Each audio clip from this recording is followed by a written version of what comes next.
आदमी तेजी से आसमान से नीचे गिर रहा है। तभी अचानक उस आदमी को होश आ जाता है और वो आदमी खुद को हवा में नीचे जमीन की तरफ जाता हुआ देखकर जल्दी से अपना पैराशूट खोलने की कोशिश करता है, लेकिन उसका पैराशूट नहीं खुलता। और जैसे ही वो जमीन के काफी करीब आता है तभी अचानक ऑटोमेटिकली उसका पैराशूट खुल जाता है, जिससे उसके गिरने की रफ्तार कम हो जाती है और ये आदमी पेड़ों से टकराते हुए नीचे जमीन पर जा लगता है और बेहोश हो जाता है। लकीली पेड़ों से टकराने की वजह से इसकी जान बच जाती है। कुछ देर बाद इस आदमी को होश आता है और हमें पता चलता है कि इस आदमी का नाम पीटर है। होश में आने के बाद पीटर देखता है कि यहाँ चारों तरफ घना जंगल है और इसे कुछ समझ नहीं आ रहा होता कि मैं यहाँ पर कैसे पहुँचा। अब इससे पहले कि पीटर कुछ समझ पाता तभी अचानक उसके बगल में एक दूसरा आदमी पैराशूट से सेफली लैंड कर देता है। ये आदमी एक मैक्सिकन गैंगस्टर होता है और ये गैंगस्टर पीटर पर बंदूक तान देता है, लेकिन पीटर उसे समझाता है कि बंदूक नीचे करो क्योंकि मैं तुम्हें कोई भी नुकसान नहीं पहुंचाने वाला हूँ। ये सुनकर गैंगस्टर बंदूक नीचे करने ही वाला होता है कि तभी ऊपर से एक दूसरा आदमी तेजी से नीचे जमीन पर गिरता है और इनकी नजरों के सामने वो आदमी मारा जाता है क्योंकि उसका पैराशूट नहीं खुल पाया था। अब इससे पहले कि यह दोनों उस आदमी की डेड बॉडी के पास जाते तभी अचानक इन पर कोई फायरिंग करने लगता है, जिससे खुद को बचाते हुए यह दोनों तेजी से भागने लगते हैं। अब यहाँ पीटर बड़ी चालाकी से गोलियां चलाने वाले आदमी के पीछे से आकर उस पर बंदूक तान देता है और उसे फायरिंग करने से रोक देता है। पीटर उसे बताता है कि हम तुम्हारे कोई दुश्मन नहीं बल्कि हम भी तुम्हारी तरह यहाँ आकर फंस चुके हैं। ये सुनकर वो आदमी जिसका नाम निकोलाई है वो शांत हो जाता है और पीटर से कहता है कि मैं जंग में था लेकिन अचानक किसी ने मुझे बेहोश कर दिया और जब मेरी आंख खुली तो मैं यहाँ पर था। मुझे लगा कि तुम लोग दुश्मन हो इसलिए मैंने तुम पर गोलियां चलाई। अब ये तीनों बातें कर ही रहे होते हैं कि तभी पीटर देखता है कि सामने से एक लड़की इन पर गन तान कर खड़ी है। इस लड़की का नाम क्रिस्टीन है और क्रिस्टीन एक जर्मन शूटर है। क्रिस्टीन ने इन तीनों की बात सुन ली होती है इसलिए वो समझ जाती है कि मुझे इन तीनों से कोई खतरा नहीं, जिसके बाद ये चारों मिलकर जंगल में आगे की तरफ बढ़ने लगते हैं। और क्रिस्टीन बताती है कि जब मैं ऊपर से गिर रही थी तब मैंने और भी कुछ लोगों को पैराशूट से नीचे लैंड करते हुए देखा था। अब ये जब जंगल में आगे बढ़ रहे होते हैं तभी हम देखते हैं कि कोई इनका पीछा कर रहा है और ये एक जापानीज होता है। अब यहाँ जापानीज अपने जूते उतार देता है और हल्के कदमों से उनका पीछा करने लगता है ताकि उनको उसके पैरों की आवाज सुनाई न दे। और आगे चलने वाले तीन लोगों को इस बात की खबर बिल्कुल भी नहीं होती कि कोई इनका पीछा कर रहा है। कुछ दूर आगे जाने के बाद इनको दो और लोग मिलते हैं जो आपस में लड़ रहे होते हैं और इन लोगों को देखकर यह दोनों आपस में लड़ना बंद कर देते हैं और बाकी लोगों की टीम में शामिल हो जाते हैं। तभी उन्हें कुछ दूरी पर किसी आदमी के चिल्लाने की आवाज सुनाई देती है और जब यह लोग उस जगह पर पहुंचते हैं तो यह लोग देखते हैं कि एक आदमी का पैराशूट ऊपर पेड़ में फंस चुका है, जिस वजह से यह आदमी उल्टा लटका हुआ है। अब यहाँ पीटर गोली से पैराशूट की रस्सी तोड़कर उस आदमी को नीचे गिरा देता है और उससे पूछता है कि तुम कौन हो। तब वो आदमी बताता है कि मेरा नाम स्टीव है और मैं एक डॉक्टर हूँ। अब यहाँ किसी को भी पता नहीं होता कि यह कौन सी जगह है और किसी को भी इस जंगल से बाहर निकलने का रास्ता मालूम नहीं था, इसलिए ये सभी लोग मिलकर इस जंगल से बाहर निकलने का रास्ता ढूंढने लगते हैं। साथ ही वो जापानीज आदमी भी इनकी टीम में शामिल हो जाता है। कुछ दूर आगे जाने के बाद इन्हें एक जगह पर ढेर सारी इंसानों की खोपड़ियां नजर आती हैं, जिसे देखकर यह सभी लोग बहुत ज्यादा घबरा जाते हैं और समझ जाते हैं कि यह जंगल बहुत ही ज्यादा खतरनाक है, इसलिए अब कैसे भी करके इन लोगों को जल्दी से इस जंगल से निकलना होगा, नहीं तो ये लोग मारे जा सकते हैं। अब आगे बढ़ते हुए रास्ते में निकोलाई को एक अजीब सा पौधा दिखाई देता है, जिसे देखते ही निकोलाई उसकी तरफ अट्रैक्ट हो जाता है और निकोलाई उस पौधे को छूने ही वाला होता है कि तभी डॉक्टर आकर निकोलाई को रोक देता है और डॉक्टर बताता है कि यह एक बहुत ही जहरीला पौधा है। इस फूल में से निकलने वाले लिक्विड की एक बूंद से इंसान पैरालाइज हो सकता है और डॉक्टर एक चाकू पर इस फूल का लिक्विड लगाकर अपने पास रख देता है, जिसके बाद ये सभी लोग फिर से आगे बढ़ने लगते हैं और तभी इनके अफ्रीकन साथी का पांव एक ट्रैप पर पड़ता है, जिससे वो नीचे गिर जाता है और देखते ही देखते ऊपर से नुकीली लकड़ियां अफ्रीकन पर गिरने लगती हैं, लेकिन अफ्रीकन खुद को बचा लेता है और तभी एक बहुत ही बड़ा पेड़ इनके बाकी साथियों की तरफ आता है, लेकिन यह लोग जल्दी से खुद को उस पेड़ से बचा लेते हैं और तभी इन पर ऊपर से और भी नुकीली लकड़ियां गिरने लगती हैं, जिससे खुद को बचाते हुए क्रिस्टीन तेजी से भागने लगती है और भागते भागते वो एक गड्ढे में गिरने वाली होती है कि तभी वो ऊपर एक लकड़ी पकड़ लेती है, लेकिन अब धीरे धीरे क्रिस्टीन नीचे गड्ढे में फिसलती जा रही थी और नीचे गड्ढे में ढेर सारी नुकीली लकड़ियां लगी हुई थी। अब जैसे ही क्रिस्टीन नीचे गड्ढे में गिरने वाली होती है तभी वहाँ पर पीटर आकर क्रिस्टीन को पकड़ लेता है और क्रिस्टीन को बचा लेता है। अब यहाँ इन लोगों को कुछ समझ नहीं आ रहा होता कि आखिर यह जाल किसने बिछाया है और तभी क्रिस्टीन अपने राइफल के स्कोप से उस आदमी को देख लेती है जिसने यह जाल बिछाया हुआ था और जब यह सभी लोग उस आदमी के पास पहुंचते हैं तो यह लोग देखते हैं कि यह आदमी पहले से मरा हुआ है और उस आदमी की बॉडी पर निशान को देखते हुए ऐसा लग रहा था कि जैसे इस आदमी को किसी बड़े खतरनाक मॉन्स्टर ने मारा है। अब यहाँ उस आदमी की चेकिंग लेने के बाद इन्हें एक डायरी मिलती है जिससे इन्हें पता चलता है कि ये आदमी एक यूएस सोल्जर था। यह सुनकर पीटर कहता है कि इस आदमी ने यह जाल इंसानों के लिए नहीं बल्कि किसी बड़ी चीज का शिकार करने के लिए बनाया था, क्योंकि क्रिस्टीन जिस गड्ढे में गिरने वाली थी उस गड्ढे की लंबाई काफी ज्यादा थी, इसलिए इस सोल्जर ने इतना गहरा गड्ढा खोदकर उस मॉन्स्टर को मारना चाहता था, लेकिन वो मॉन्स्टर बहुत ही ज्यादा खतरनाक था और वो इस सोल्जर के जाल में फंसने से बच गया और फिर उस मॉन्स्टर ने इस सोल्जर को मार दिया। अब जब सभी लोग यहाँ से जाने लगे तभी इनके अफ्रीकन साथी को लगता है कि कोई इन पर नजर रख रहा है और वो सामने के पेड़ की तरफ देखने लगता है, लेकिन पेड़ पर उसे कुछ भी दिखाई न देने की वजह से वो भी अपने बाकी साथियों के पीछे जाने लगता है और यहाँ हम देखते हैं कि सच में कोई चीज इन पर नजर रख रही है और वो चीज इसी पेड़ पर मौजूद है, लेकिन इनविजिबल होने की वजह से ये लोग उसे देख नहीं पा रहे थे और जो कोई चीज भी इन पर नजर रख रहा है वो इनको एक इंफ्रारेड यानी कि फायर विजन से देख रहा है। अब कुछ दूर आगे जाने के बाद जब ये लोग एक खुले मैदान में पहुंचते हैं तो वहाँ का नजारा देखकर ये लोग पूरी तरह से हैरान रह जाते हैं, क्योंकि इनके सामने एक अलग ही दुनिया थी और ऐसी जगह इन लोगों ने पहले कभी भी नहीं देखी थी, क्योंकि ऊपर आसमान में 3 प्लेनेट मौजूद थे और ये देखकर ये लोग समझ जाते हैं कि ये हमारी दुनिया नहीं बल्कि हम किसी दूसरे प्लेनेट पर आ गए हैं। अब यहाँ पीटर कहता है कि जिस तरह से हम लोग यहाँ पर आए हैं उसी तरह से यहाँ से निकलने का भी कोई ना कोई रास्ता जरूर होगा, इसलिए अब जल्द ही हम लोगों को यहाँ से निकलने वाले रास्ते को ढूंढना होगा। जिसके बाद ये लोग फिर से जंगल में आगे की तरफ बढ़ने लगते हैं और तभी कहाँ भाग के जा रहे हो? ये तमाशे करना ना बंद करो। और तभी अचानक से एक ड्रोन इनके ऊपर से गुजरता है, जिसे देखकर ये सभी लोग अलर्ट हो जाते हैं और इन्हें लगा कि हम पर ऊपर से हमला होने वाला है। लेकिन तभी कुछ अजीब से क्रीचर तेजी से दौड़ते हुए इनकी तरफ बढ़ने लगते हैं, जिसे देखकर ये सभी लोग इन पर गोलियां चलाते हैं, जिसमें से एक क्रीचर की बॉडी ब्लास्ट हो जाती है। और तभी यहाँ एक क्रीचर इनके एक साथी के पीछे पड़ जाता है जो मेक्सिको के जेल से भागा हुआ एक कैदी था। और जैसे ही वह क्रीचर कैदी को मारने वाला होता है तभी वहाँ पर अफ्रीकन आकर उस क्रीचर को मारकर उस कैदी की जान बचा लेता है। वहीं डॉक्टर के पास बंदूक न होने की वजह से वह अपनी जान बचाने के लिए क्रीचर से भागने लगता है। तब वह क्रीचर भी डॉक्टर के पीछे पड़ जाता है, लेकिन यहाँ क्रिस्टीन आकर डॉक्टर को एक पेड़ पर चढ़ा देती है और खुद उस क्रीचर से मुकाबला करने लगती है। लेकिन जैसे ही वह उस क्रीचर पर निशाना तानकर उसे शूट करने लगती है तभी उसे पता चलता है कि उसके बंदूक में गोलियां खत्म हो गई हैं। ये देखकर क्रिस्टीन काफी मायूस हो जाती है और अब वो क्रीचर भी धीरे धीरे क्रिस्टीन की तरफ बढ़ने लगता है, जिसे देखकर क्रिस्टीन समझ जाती है कि अब मुझे कोई भी नहीं बचा सकता। और जैसे ही वह क्रीचर क्रिस्टीन के काफी करीब आता है तभी जंगल में से एक सीटी की आवाज गूंजती है और उस सीटी की आवाज को सुनते ही वह क्रीचर एक कुत्ते की तरह उस आवाज को फॉलो करते हुए चला जाता है। और यहाँ हमें पता चलता है कि ये क्रीचर इस प्लेनेट के डॉग हैं। यहाँ इन लोगों को पता चलता है कि इस जंगल में इन कुत्तों से भी ज्यादा खतरनाक कोई चीज है जो हमें मारना चाहती है। अब यहाँ सभी लोग नोटिस करते हैं कि इनका गैंगस्टर साथी कहीं गायब है और तभी उन्हें कुछ दूरी से अपने गैंगस्टर साथी की चिल्लाने की आवाज सुनाई देती है, जिसकी आवाज सुनकर ये लोग फौरन उस जगह पर पहुंच जाते हैं और ये लोग देखते हैं कि इनका साथी चुपचाप बिना हिले इनकी तरफ पीठ करके बैठा हुआ है। तब ये लोग उसे अपने पास बुलाते हैं, लेकिन इनका साथी इन्हें कोई भी जवाब नहीं देता। ये देखकर क्रिस्टीन उसके पास जाने लगती है, लेकिन तब यहाँ पीटर क्रिस्टीन को रोक देता है और पीटर क्रिस्टीन से कहता है कि ये हमें फंसाने के लिए कोई जाल भी हो सकता है। अब अपने शक को यकीन में बदलने के लिए पीटर एक पत्थर उठाकर अपने साथी की तरफ फेंकता है और जैसे ही पत्थर उनके साथी के करीब गिरता है तो इन्हें पता चलता है कि सच में वहाँ जाल बिछाई गई है और इनका साथी मारा जा चुका है। अब यहाँ पीटर सभी साथियों से कहता है कि हमें अपने साथी को ऐसे ही छोड़कर यहाँ से जाना होगा, क्योंकि अगर हमने अपने साथी को हाथ भी लगाने की कोशिश की तो हम सब मारे जाएंगे। लेकिन क्रिस्टीन अपने साथी को इस तरह अधमरे हालत में नहीं छोड़ना चाहती थी, इसलिए वो अपने साथी को शूट करके उसे हमेशा के लिए तकलीफ से आजाद कर देती है। अब कुछ दूर आगे जाने के बाद इन्हें अजीब तरह के पैरों के निशान दिखाई देते हैं, जिसे देखकर ये लोग समझ जाते हैं कि ये उसी मॉन्स्टर के पैरों के निशान हैं जो हमें मारना चाहता है। अब यहाँ सभी लोग पैरों के निशान को फॉलो करते हुए एक ऐसी जगह पर पहुंचते हैं जहाँ पर ढेर सारी लाशें लटकाई गई थीं, यहाँ तक कि कुछ लाशों से तो खाल खींचकर निकाली गई थी और हर तरफ खून बिखरा पड़ा था। ये सब देखकर ये लोग काफी ज्यादा घबरा जाते हैं और तभी इन लोगों को पेड़ से बंधा गया एक प्रेडेटर दिखाई देता है। यहाँ इन लोगों को लगा कि ये प्रेडेटर मर चुका है, इसलिए निकोलाई जैसे ही उस प्रेडेटर के करीब जाकर उसे छूने वाला होता है तभी वो प्रेडेटर जाग जाता है और चीखने लगता है। ये देखकर सभी लोग पीछे हो जाते हैं और तभी जमीन से 2 नुकीली लकड़ियां निकलकर अफ्रीकन की बॉडी में धंस जाती है, जिससे अफ्रीकन की मौत हो जाती है। अब यहाँ पीटर को कुछ अजीब सी चीज दिखाई देने पर वह अंधाधुंध गोलियां चलाने लगता है, जिसमें से कुछ गोलियां उस इनविजिबल मॉन्स्टर को लग जाती है। लेकिन मॉन्स्टर इनविजिबल होने की वजह से इन पर भारी पड़ रहा था, इसलिए पीटर सभी लोगों से यहाँ से भागने को कहता है।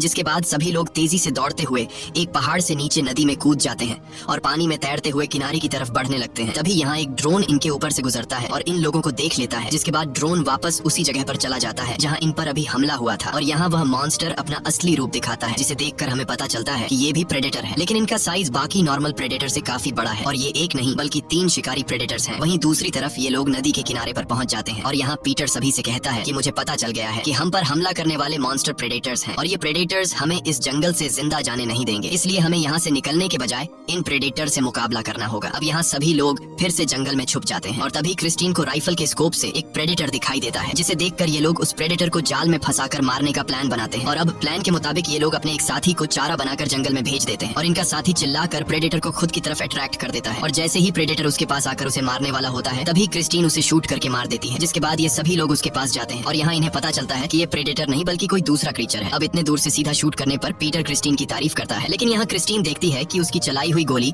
इस क्रीचर को तो लगी ही नहीं बल्कि उसकी गोली तो एक पेड़ को लगी। अब यहाँ इन्हें कुछ समझ नहीं आ रहा होता कि आखिर गोली चलाई किसने। तब पीटर कहता है कि ये एक जाल है, दरअसल इनका प्लान इन्हीं पर उल्टा पड़ गया होता है और अब इससे पहले कि ये लोग कुछ कर पाते तभी इन्हें आवाज आती है कि मैं यहाँ हूँ। ये सुनकर ये लोग चारों तरफ नजर घुमाते हैं, लेकिन इन्हें कोई भी नजर नहीं आता। और तभी पीटर के पीछे से एक बड़ा सा मॉन्स्टर प्रेडेटर नजर आता है, जो सीधा पीटर पर बंदूक तान लेता है। पीटर को लगा कि अब मेरी मौत पक्की है, लेकिन तभी वह प्रेडेटर अपने चेहरे से मास्क उतारता है और यहाँ इन्हें पता चलता है कि ये हमारी तरह एक नॉर्मल इंसान है। ये आदमी अपना नाम नोलैंड बताता है और सभी से कहता है कि हमारी जान यहाँ खतरे में है, क्योंकि प्रेडेटर की सूंघने की ताकत काफी ज्यादा है। इसलिए तुम लोग अगर अपनी जान बचाना चाहते हो तो तुम सभी मेरे पीछे आओ। जिसके बाद ये सभी लोग बिना कुछ सोचे समझे नोलैंड के पीछे चलने लगते हैं और नोलैंड इन लोगों को एक पुरानी खराब पड़ी हुई स्पेसशिप में ले जाता है। यहाँ नोलैंड बताता है कि यह जगह सेफ है और मैं भी तुम लोगों की तरह यहाँ इस प्लेनेट पर आया हूँ। मेरे जितने भी बाकी साथी थे वे सभी मारे गए और मैं पिछले 3 सालों से प्रेडेटर्स से छुपकर यहीं पर रह रहा हूँ। तब टीम का एक साथी पूछता है कि तुम्हारे पास प्रेडेटर का सूट कैसे आया, जिस पर नोलैंड बताता है कि मैं यहाँ पर 2 प्रेडेटर्स को मार चुका हूँ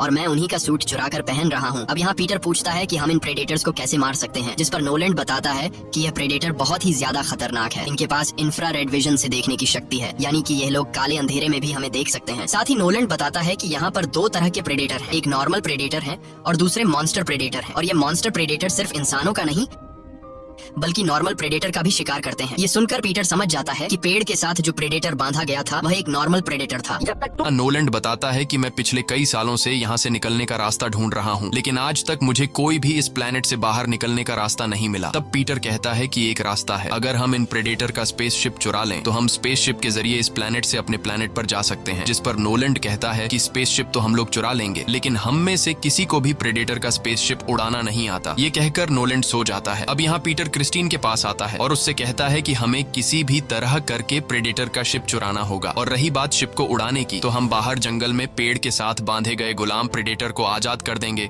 और बदले में उससे शिप उड़ाने में मदद मांगेंगे। अब यह दोनों बातें कर ही रहे होते हैं कि तभी रूम के अंदर धुआं होने लगता है और धीरे धीरे पूरा कमरा धुएं से भरने लगता है।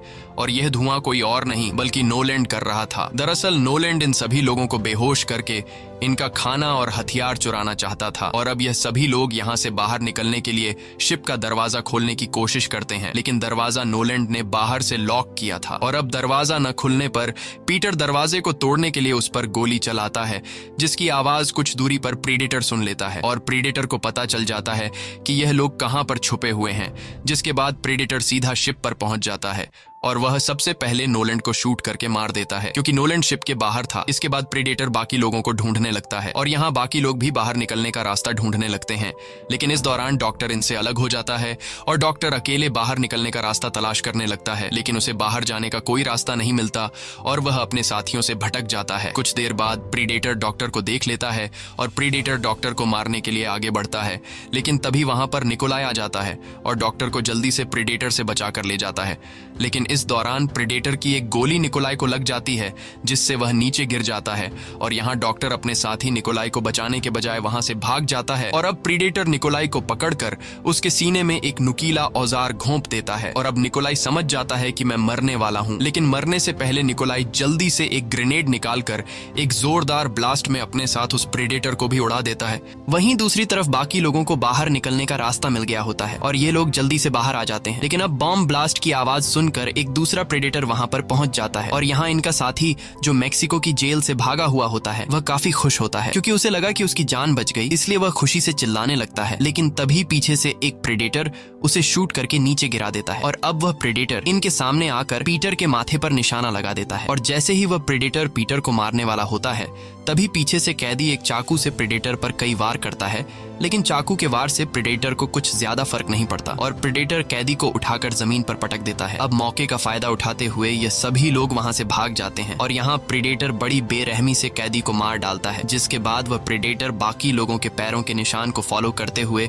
उनके पीछे जाने लगता है। यहाँ बाकी लोग भागते हुए एक घास के मैदान में आते हैं और तभी इनके जापानीज साथी को पता चलता है कि प्रेडेटर अभी भी इनका पीछा कर रहा है। अब उस प्रेडेटर को रोकने के लिए जापानीज अपने साथियों को जाने के लिए कहता है और खुद प्रेडेटर से लड़ने का फैसला कर लेता है, जिसके बाद बाकी बचे लोग वहां से भाग जाते हैं और तभी वहां पर मॉन्स्टर प्रेडेटर जापानीज के सामने आता है। अब यहाँ जापानीज अपना तलवार निकालता है और हमें पता चलता है कि ये जापानीज जापान की सबसे बड़ी गैंग याकुजा का लीडर है। इसके बाद प्रेडेटर और जापानीज के बीच फाइट शुरू हो जाती है और हम देखते हैं कि जापानीज एक बहुत ही अच्छा तलवारबाज है। यहाँ इनके बीच काफी तगड़ी फाइट होने लगती है। ये दोनों एक दूसरे पर काफी जोरदार वार करते हैं। और काफी देर तक लड़ने के बाद आखिर में जापानीज प्रीडेटर को मारने में कामयाब हो जाता है। लेकिन उसी दौरान जापानीज भी गिरकर मारा जाता है क्योंकि फाइट के दौरान उसे भी काफी सारी चोटें आई थीं। अब 3 में से 2 प्रेडेटर मारे जा चुके थे और अब बस सिर्फ एक ही प्रेडेटर बचा था। वहीं दूसरी तरफ क्रिस्टीन, डॉक्टर और पीटर तीनों खुद को बचाते हुए जंगल में भाग रहे थे। लेकिन तभी डॉक्टर का पैर एक ट्रैप में फंस जाता है, जिस वजह से डॉक्टर का पैर बुरी तरह से घायल हो जाता है और अब डॉक्टर चलने के काबिल नहीं था। 8 सालों तक यहाँ पीटर क्रिस्टीन से कहता है कि हमें डॉक्टर को यहीं पर छोड़कर जाना होगा क्योंकि अब वह चल नहीं सकता और अगर हम इसे अपने साथ ले जाने लगे तो हमारी रफ्तार स्लो हो जाएगी और प्रेडेटर हमें पकड़कर मार देगा। लेकिन क्रिस्टीन एक अच्छे दिल की मालिक थी और वह चाहती थी, इसलिए क्रिस्टीन पीटर से कहती है कि तुम चले जाओ, मैं यहाँ डॉक्टर की मदद करूंगी। जिसके बाद पीटर इन दोनों को छोड़कर वहां से चला जाता है और सीधा उस जगह पर पहुंचता है जहां गुलाम प्रेडेटर को पेड़ से बांध दिया गया था। अब यहाँ पीटर उस प्रेडेटर के सामने आकर उससे कहता है कि मैं तुम्हें आजाद कर दूंगा, लेकिन बदले में तुम्हें मुझे स्पेसशिप से मेरे प्लेनेट पर भेजना होगा। ये प्रेडेटर इंसानों की लैंग्वेज समझ सकता था, इसलिए वह सिर को हिलाकर हाँ में इशारा करता है। जिसके बाद पीटर उस प्रेडेटर के हाथ पैर खोल देता है और प्रेडेटर पूरी तरह से आजाद हो जाता है। यहाँ प्रेडेटर पीटर से काफी खुश हो जाता है और वह जल्दी से अपने हाथ का शील्ड पहनकर रिमोट से हमारे प्लेनेट का लोकेशन सेट कर लेता है और स्पेसशिप को स्टार्ट कर देता है और अब स्पेसशिप हमारे प्लेनेट पर आने के लिए तैयार था। वहीं दूसरी तरफ क्रिस्टीन डॉक्टर को सहारा देकर ले जा रही होती है कि तभी अचानक यह दोनों एक जाल में फंस जाते हैं और यह जाल मॉन्स्टर प्रेडेटर ने बिछाया होता है। तभी मॉन्स्टर प्रेडेटर आकर ये दोनों जिस जाल में फंसे हुए थे उस जाल को मॉन्स्टर प्रेडेटर एक गड्ढे में फेंक देता है। इसके बाद मॉन्स्टर प्रेडेटर उस जगह पर आता है जहां पर पीटर ने गुलाम प्रेडेटर को आजाद किया था और जब गुलाम प्रेडेटर मॉन्स्टर प्रेडेटर को देखता है तो इनके बीच फाइट शुरू हो जाती है और मौके का फायदा उठाते हुए पीटर जल्दी से स्टार्ट की गई स्पेसशिप की तरफ जाने लगता है और यहाँ मॉन्स्टर प्रेडेटर और गुलाम प्रेडेटर के बीच काफी तगड़ी फाइट होने लगती है। वहीं दूसरी तरफ पीटर स्पेसशिप तक पहुंच जाता है और कुछ ही देर बाद स्पेसशिप हवा में उड़ने लगती है, जिसकी आवाज सुनकर गड्ढे में मौजूद डॉक्टर और क्रिस्टीन समझ जाते हैं कि पीटर यहां से जा चुका है। वहीं दूसरी तरफ मॉन्स्टर प्रेडेटर ज्यादा ताकतवर होने की वजह से गुलाम प्रेडेटर उसके सामने ज्यादा देर तक टिक नहीं पाता और आखिर में मॉन्स्टर प्रेडेटर गुलाम प्रेडेटर का सिर धड़ से अलग कर देता है और साथ ही जिस स्पेसशिप में पीटर जा रहा होता है उसे भी मॉन्स्टर प्रेडेटर अपने हाथ में लगे रिमोट के जरिए उड़ा देता है। वहीं दूसरी तरफ हम गड्ढे में डॉक्टर और क्रिस्टीन को देखते हैं। यहाँ डॉक्टर अपना असली रूप दिखाता है और वह चुपके से उस चाकू को निकालता है जिस पर उसने जहरीले पौधे का लिक्विड लगाया था और फिर डॉक्टर पीछे से आकर क्रिस्टीन के गले पर उस चाकू से कट लगा लेता है, जिससे क्रिस्टीन की बॉडी पैरालाइज होने लगती है और क्रिस्टीन नीचे गिरकर पूरी तरह से अपनी बॉडी पर कंट्रोल खो देती है। अब क्रिस्टीन जिंदा तो थी लेकिन वह अपनी बॉडी को हिला नहीं पा रही थी और बात भी नहीं कर पा रही थी। अब यहाँ डॉक्टर क्रिस्टीन को अपने बारे में बताते हुए कहता है कि मैं धरती पर एक सीरियल किलर था और खासकर लड़कियों को किडनैप करके मारा करता था और अब मैं तुम्हें प्रेडेटर को देकर बदले में वापस अपनी धरती पर चला जाऊंगा। अब जब डॉक्टर क्रिस्टीन को यह बातें बता रहा होता है तभी ऊपर पीटर आ जाता है। दरअसल पीटर स्पेसशिप में बैठा ही नहीं था और अब वो अपने साथियों को लेने के लिए वापस आ गया होता है। पीटर को देखकर डॉक्टर पूरी तरह से शॉक हो जाता है और डॉक्टर फिर से एक शरीफ आदमी होने का नाटक करने लगता है। साथ ही डॉक्टर पीटर से कहता है कि क्रिस्टीन की यह हालत मॉन्स्टर प्रेडेटर ने की है। अब यहाँ क्रिस्टीन पीटर को डॉक्टर की सारी सच्चाई बताना चाहती थी लेकिन पैरालाइज होने की वजह से वो कुछ बोल नहीं पाती। इसके बाद पीटर डॉक्टर और क्रिस्टीन को पकड़कर गड्ढे से बाहर निकाल लेता है और पीटर क्रिस्टीन के पास आकर क्रिस्टीन से कहता है कि परेशान मत हो, हम लोग जल्द ही यहाँ से निकल जाएंगे। अब जब पीटर क्रिस्टीन से बातें कर रहा होता है तभी पीछे से डॉक्टर आकर पीटर को भी उसी चाकू से मारने ही वाला होता है कि तभी पीटर डॉक्टर के इरादों को समझ जाता है और पीटर डॉक्टर के चाकू को उसी के गले में घोंप लेता है। और यहाँ हमें पता चलता है कि जब गड्ढे में डॉक्टर क्रिस्टीन को अपनी सच्चाई बता रहा था तब पीटर ने डॉक्टर की सारी बातें सुन ली थी। इसके बाद पीटर डॉक्टर की बॉडी को घसीटकर मॉन्स्टर प्रेडेटर की जगह पर लेकर जाता है और डॉक्टर की बॉडी के चारों तरफ गन पाउडर डाल देता है। दरअसल ये मॉन्स्टर प्रेडेटर के लिए एक जाल होता है और साथ ही पीटर को पता चल गया होता है कि ये प्रेडेटर इंफ्रारेड फायर विजन से देखते हैं, इसलिए पीटर अपनी पूरी बॉडी पर मिट्टी लगा देता है ताकि प्रेडेटर इसे इंफ्रारेड विजन से ना देख सके। कुछ देर बाद वहां पर प्रेडेटर आ जाता है और वह अपने इंफ्रारेड विजन से शिकार ढूंढने लगता है। अब पीटर की बॉडी पर मिट्टी लगने की वजह से प्रेडेटर पीटर को तो देख नहीं पाता, बल्कि वो जमीन पर पड़े डॉक्टर की डेड बॉडी को देख लेता है, जिसके बाद प्रेडेटर डॉक्टर की बॉडी की तरफ बढ़ने लगता है। और हमें तो पता है कि डॉक्टर की बॉडी प्रेडेटर के लिए एक जाल है। अब जैसे ही प्रेडेटर डॉक्टर की बॉडी को पलटता है तो डॉक्टर की बॉडी पर ढेर सारे ग्रेनेड बांधे गए थे और प्रेडेटर के समझने से पहले ही एक जोरदार ब्लास्ट होता है, जिसमें प्रेडेटर बुरी तरह से घायल होकर दूर जाकर गिरता है। अब यहाँ पीटर बड़ी चालाकी से चारों तरफ बिछाए हुए बारूद को आग लगा देता है और आग की लपटों की वजह से प्रेडेटर अपने इंफ्रारेड विजन से पीटर को देख नहीं पाता। अब मौके का फायदा उठाते हुए पीटर दौड़ते हुए मॉन्स्टर प्रेडेटर पर कई वार करता है। तभी आग की लपटें कम होने लगती हैं, इसलिए पीटर जल्दी से एक पेड़ के पीछे छुप जाता है। अब यहाँ प्रेडेटर अपने इंफ्रारेड विजन से पीटर को चारों तरफ ढूंढता है, लेकिन उसे पीटर कहीं पर भी दिखाई नहीं देता। पर तभी प्रेडेटर अपने इंफ्रारेड विजन से दरख्त के पीछे पीटर के जोर जोर से धड़कते हुए दिल की धड़कन सुन लेता है और प्रेडेटर समझ जाता है कि पीटर कहां पर छुपा है। अब जैसे ही प्रेडेटर पीटर पर फायर करने वाला होता है, तब पीटर समझ जाता है कि प्रेडेटर को मेरी लोकेशन का पता चल चुका है, इसलिए जल्द ही पीटर कूदकर खुद को फायर से बचा लेता है। इसके बाद प्रेडेटर आकर पीटर को मारता है और उसे उठाकर दूर फेंक देता है। वहीं क्रिस्टीन की बॉडी भी अब नॉर्मल होने लगी थी और वो रेंगते हुए अपने राइफल के पास पहुंच जाती है। यहाँ प्रेडेटर अपने हाथ से एक नुकीला औजार निकालकर पीटर को मारने ही वाला होता है कि तभी क्रिस्टीन प्रेडेटर को शूट कर लेती है, जिससे प्रेडेटर के सीने से खून निकलने लगता है। ये देखकर प्रेडेटर गुस्से में क्रिस्टीन की तरफ एक नुकीला औजार फेंकता है, जो क्रिस्टीन के कंधे में लगता है। अब यहाँ प्रेडेटर को गोली लगने की वजह से वो काफी कमजोर हो गया होता है और मौके का फायदा उठाते हुए पीटर जल्दी से एक कुल्हाड़ी उठाकर सबसे पहले प्रेडेटर का वो बाजू काट लेता है, जिस पर स्पेसशिप का रिमोट लगा हुआ था। और आखिर में पीटर एक जोरदार वार से प्रेडेटर का सिर धड़ से अलग कर देता है। इसके बाद पीटर क्रिस्टीन के पास आता है और कुछ देर के लिए यह दोनों आराम करते हैं। और अगली सुबह जब ये दोनों ऊपर आसमान की तरफ देखते हैं तो इन्हें आसमान में कई पैराशूट दिखाई देते हैं, जिसका मतलब कि अब फिर से मौत का खेल शुरू हो गया है। अब यहाँ पीटर क्रिस्टीन को